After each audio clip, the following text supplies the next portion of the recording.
Welcome to the Human Podcast. My name is Albert Lowe. I'm the CEO and founder of the business, and I've also got my wife and business partner in the room with me, Tamsin Lowe. And we wanted to start, there were so many things for us. We wanted to start, the brand is, what were we going to start our first podcast on? And we wanted to be in the moment. And we thought survival is something that we need to speak about. Survival is being thrown around there quite a bit. And the first thing is, my wife and I survived this 7 weeks and we're still partners. I think that's the first notice for ourselves. Really? And I looked at the dictionary. The act of survival, or the act or fact of surviving, especially under adverse or unusual circumstances. That's the definition of survival in short terms. Now, the reason we believe survival can't have a negative connotation to it at the moment, or why it shouldn't, is one, it comes to mindset and attitude. And what I mean by that is that I personally went through confused, unsure, and scared. That quickly turned into compassion, gratefulness, and opportunity. That was sort of my mind process through all of this. So the first thing I knew we needed to change is our mindsets. Is what do we look at, or what do we see future? So I took a few steps, and I say surviving. If you don't survive this at the moment, you have no fight back in the future. And I think that's why we wanted to make sure that survival is not seen as a negative thing. So we know that there's a lot of hardship going on at the moment. I know that there's a hell of a lot of jobs that are being lost, industries that are falling apart completely.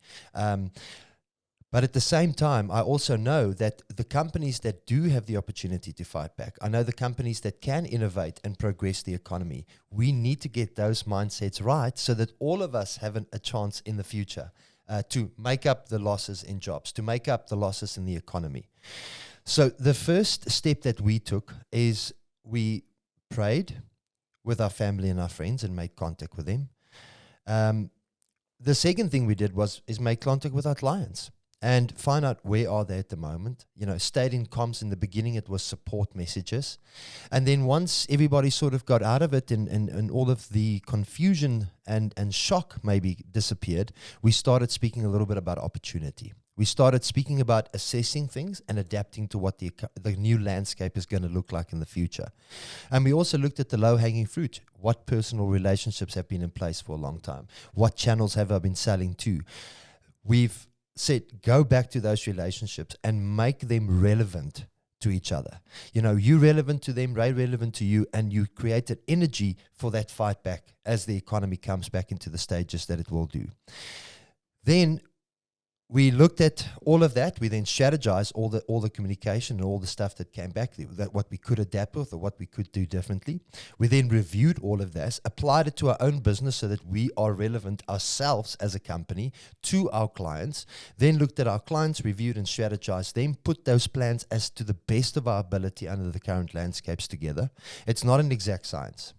And sometimes those plans were day-to-day plans. You're 100% right. I mean, we adapted a lot of our stuff on a daily basis, and sometimes it felt hourly at some stage. We then present the plans to ourselves, our teams, and we say, what does this look like forward based on a sort of global view? What's going on? How can Africa and South Africa at the moment play a major role going forward?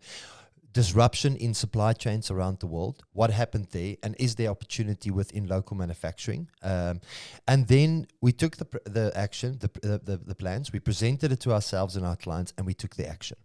And that's the only steps that we wanted to speak about today, or the only sort of how we went through the process. And we also respect that time at the moment is very valuable, a lot of overwhelming information, a lot of very negative communication, and we need to get out of it. We need to say that regardless of what's going on, it is what it is. That's the saying that we're using at the moment. But then at the same time, how do we pick ourselves up? And Tam, that's what I wanted to start and thought we wanted to start the Human Podcast in the moment of time. What was your feeling on all of that?